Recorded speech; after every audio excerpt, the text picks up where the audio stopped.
Assalamualaikum warahmatullahi wabarakatuh. Perkenalkan, saya Gumilang Al-Ayubi Batubara dari kelompok 2. Saya Al-Waki. Saya Rihadatul Aisy. Saya Fadiah Najla. Saya Ira. Saya Ramadhani Ulfa. Kami dari kelompok 2 akan memberikan penjelasan tentang topik yang berjudul Hari Kebangkitan Nasional dan Perjuangan Para Pahlawan untuk menuju Hari Kemerdekaan. Selamat menyaksikan. Saudara-saudara sekalian, seperti yang sudah kita ketahui, Indonesia berada dalam satu abad masa kebangkitan.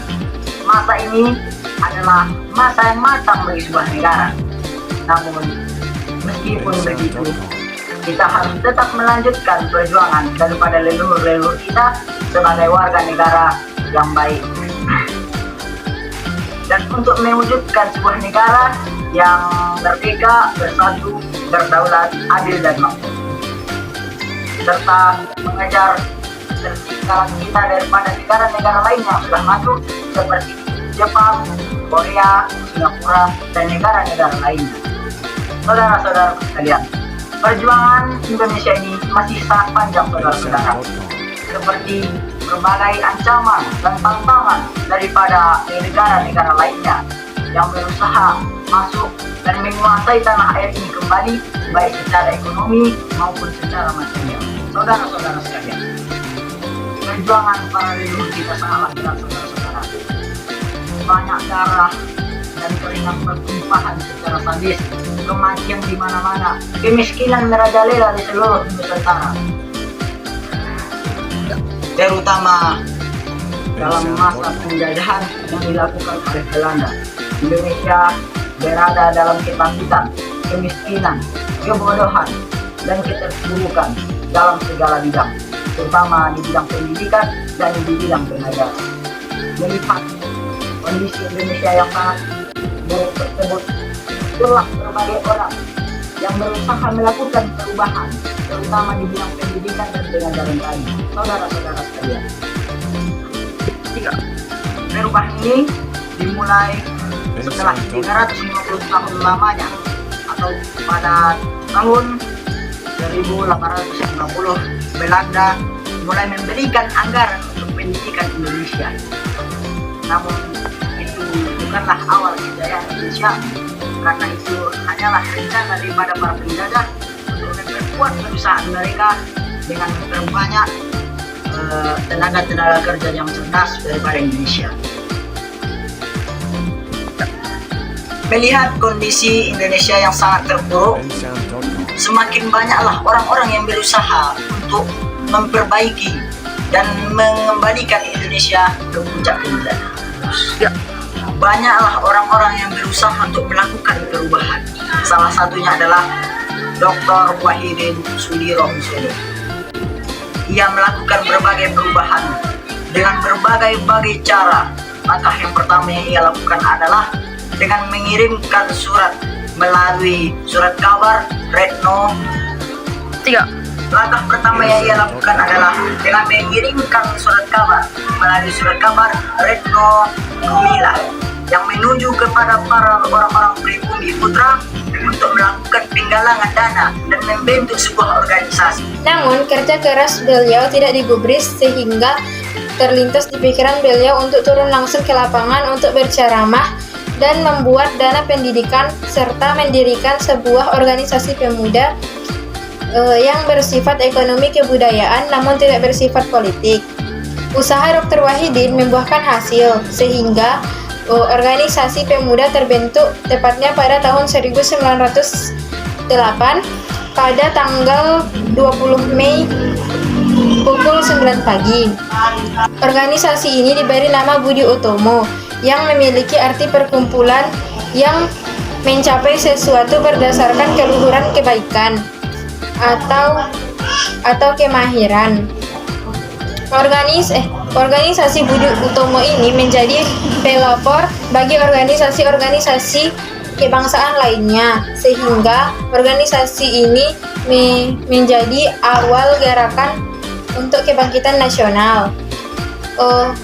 Dalam organisasi ini terdapat tokoh-tokoh yang berpengaruh untuk kebangkitan nasional, antara lain Sutomo, Insinyur Soekarno, Dr. Supri, dan tokoh-tokoh lainnya. Dr. Wahidin Sudirohosudo menjadi tokoh utama dalam sebuah organisasi pemuda yang bernama Budi Utomo. Akhirnya kerja keras Dr. Wahidin membuahkan hasil yang diinginkan, sehingga organisasi pemuda akhirnya dapat terbentuk.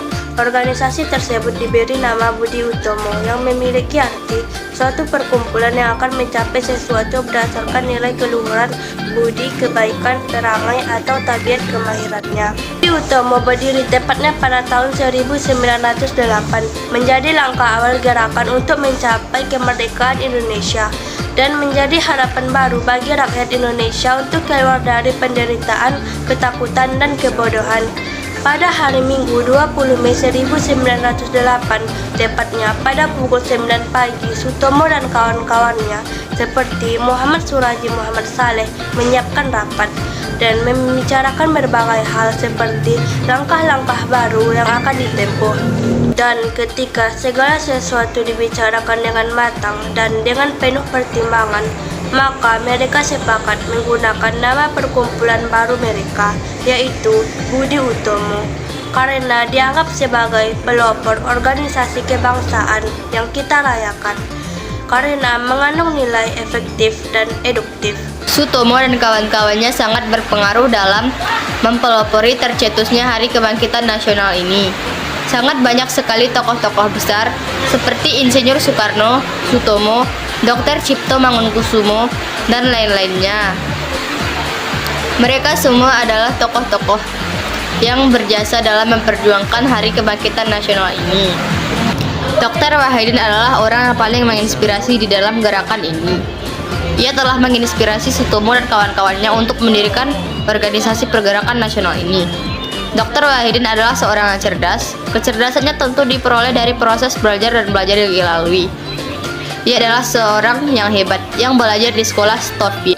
Sekolah Stovia adalah sekolah ilmu kedokteran pribumi di Batavia zaman kolonial Hindia Belanda, yang sekarang telah menjadi Fakultas Kedokteran di Universitas Jakarta.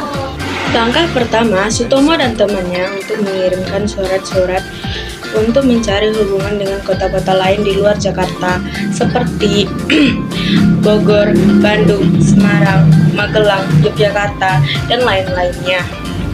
Dengan berdirinya dua organisasi nasional, itu Haji Samanhudi mendirikan Serikat Dagangan Islam di Solo dan Ki Haji Ahmad Dahlan mendirikan Muhammadiyah di Purwakarta.